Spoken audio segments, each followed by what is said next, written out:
สบายดีพ่อแม่พี่น้องพ่อใครแล้วเนาะเส้นเก่าเส้นเคยกับสองสาวสารวัตรห่างหายไปหลายมือบริเหตุกับเขาเนาะคิดฮอดกันอยู่บ่เนาะทุกคนแต่มื้อนี้หายไปกับบ่ได้ลงคลิปหรือว่าบ่สบายนะมื้อนี้หายดีแล้วก็เลยมาเฮ็ดกับเขาวมื้อนี้สิ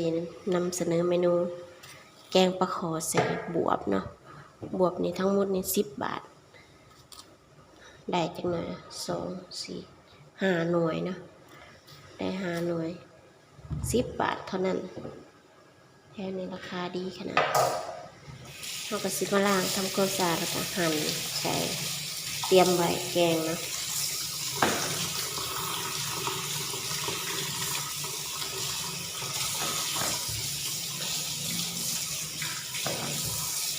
เอาใส่สมบักขามแล้วก็อันนี้ใบไผ่ตู่เนาะงามหรือใบแมงรักงามเฮงอันนี้เป็นใบมะกรูดตะไคร้ใบมะกรูดสมบักขามล้างให้สะอาดเลยต้นหอม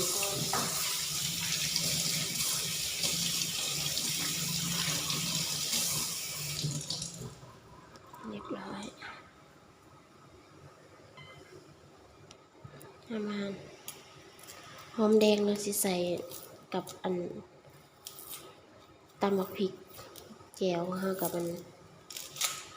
ทำอาหารหอมแดงก่อน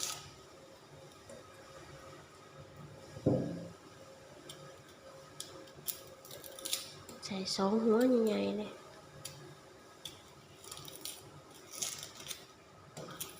ตอนนี้หัวนี่ก็ซ้ำแล้วแต่ติดกัน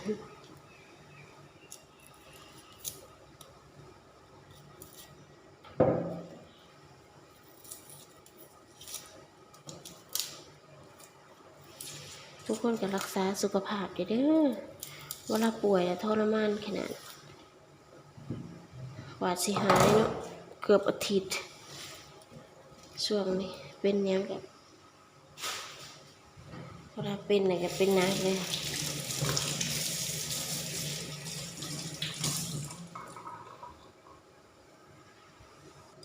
นี่ปลาคอของเราซื้อมา50 บาทต้นละ50 บาทนะมีไข่ถูกโตเลยนี่ไข่ปลาคอห่อเสาะเก็ดแต่เมื่อคืนเลยเสาะเก็ดก็สะทำความสะอาดดีๆนะล้างทั้งปากล้างทั้งท้องนี่ฮะไปหั่นจะอ่อนตะไคร่ปลาเรียบร้อยก็จะไปหั่นเขาก็ข้างมาเขาไว้ด้นเลยเนาะตอนนี้มันจะสุกอุ่นเริ่มสุกแล้วเพราะว่าเขาข้างแล้วก่อนจังมาเห็ดอย่างอื่นเนาะสีขาวเรียบร้อยเรียบร้อยก็ซอยนะอยู่หันมันแดดโผดเนาะเราก็เลยมาเห็ดอยู่นี่เอาสิมาเด็ดผักเล็กตู่เด็ดอ่อนๆผักนี่ก็งามยามฝนนี่ผักอันนี้มันสีงามแฮงไผ่ตู่บ้านเฮานี่แต่ยามฝนเนี่ยโอ้สุดยอดทั้งอวบทั้งงามแต่ว่ากลิ่นมันก็สิบ่แห้งเท่ากับยามหนาวเนาะยามหนาวยามร้อนน่ะมันสิกลิ่นแห้งแต่ยามนี่ก็หอมอยู่แต่บ่แห้งแต่มันได้แต่ความงามแล้วก็ต้องใส่หลายๆเอากระเด็ดเอาแต่อ่อนเบิดเลยเพราะมันงามอุลุอ่างเลยแต่ยอดอวบ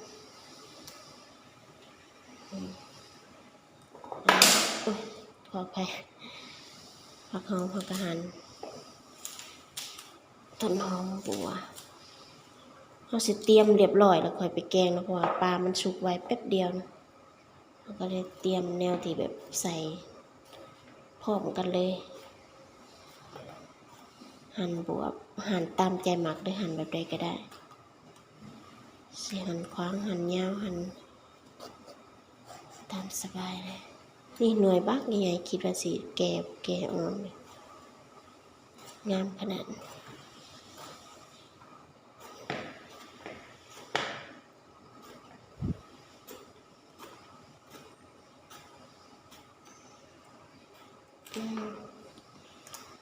ทางกกมันสิแก่จังหน่อยบวบหน่อยนี่สมมุติคันอยู่บ้านนะหน่อยน้อยๆคันปลูกเองเนาะอ่อนๆนะสิถ้าใหญ่แล้วมันก็สิเอาไว้ต้มไว้หนึ่งกินกับแจ่วหลังมากกว่าเราบ่ได้มักแกงเนาะ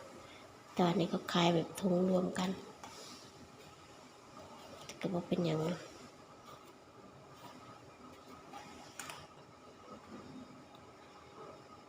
เอาสิใส่ข่าตะไคร้บ่มีข่าเนาะใส่สมใบมะขามอ่อนแล้วก็ตะไคร้ใบมะกรูดใส่ทาเลยแต่ว่ายังบ่ได้เปิดแก๊สดอกเดี๋ยวไปตำบักพริกก่อนนี่เครื่องแกงเฮาก็สิมีข้าวเบื่อที่เฮาใส่แล้วก็หอมแดงใส่พริกแห้งเนาะแกงใส่พริกแห้งเนาะมันจะได้หอมๆพริกแห้งเฮาสิเฮ็ดบ่เผ็ดปานใดเพราะกินเผ็ดบ่ได้ส่วนนี่เอาประมาณนี้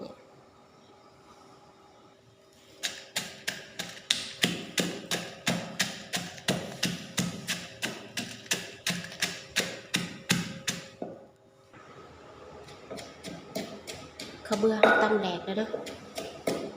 ก็นี่เฮาก็สิไปหั่นปลาเตรียมเรียบร้อยนี่ค่อยไปแกงทีเดียว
ต้องผ่าหัวมันนะชุบ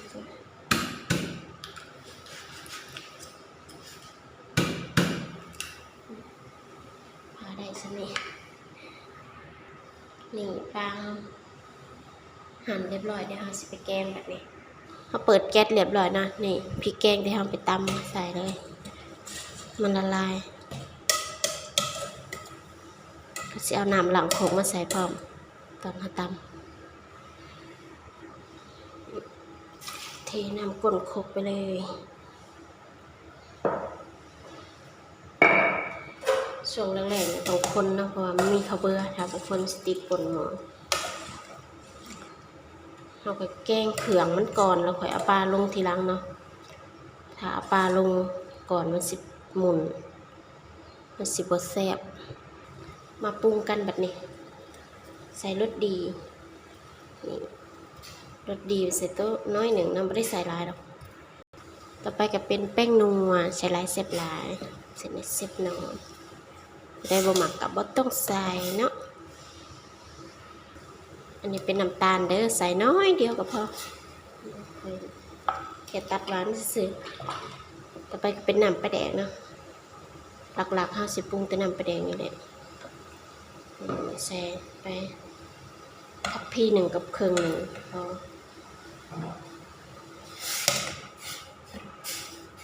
เราก็เอาบวบลงนะบัดนี้ปลาใส่ทีหลังซิมเบิ่งก่อนเนาะเกลือเฮาก็สิบ่ได้ใส่นะเพราะว่าปลาแดกมันเค็มถ้าเฮาใส่เดี๋ยวเค็มโพดได้ซิมเบิ่งก่อนที่เดี๋ยวบ่ต้องปรุงเพิ่ม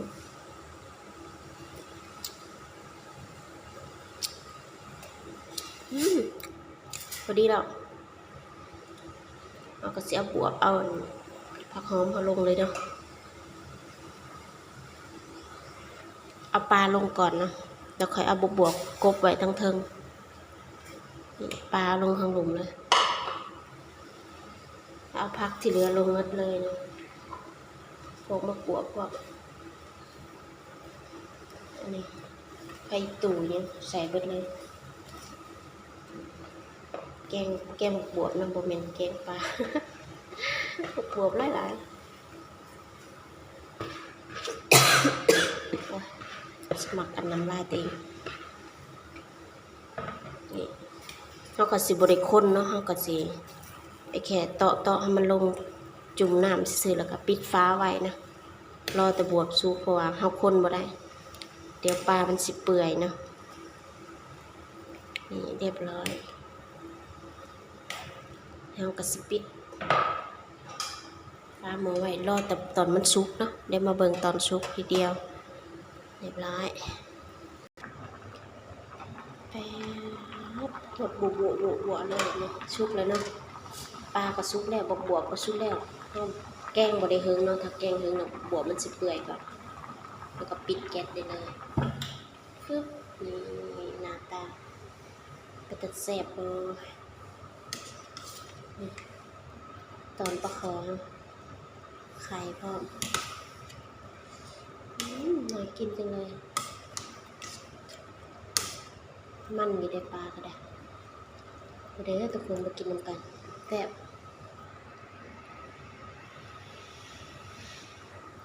คลิปนี้ก็ขอลาพระจากไว้เพียงเท่านี้นะฝากกดไลค์กดแชร์กดติดตามเพื่อบ่พลาดคลิปใหม่ๆไปแล้วสบายดีน่ากินว่ะแกงสิบบวบๆเน้นๆ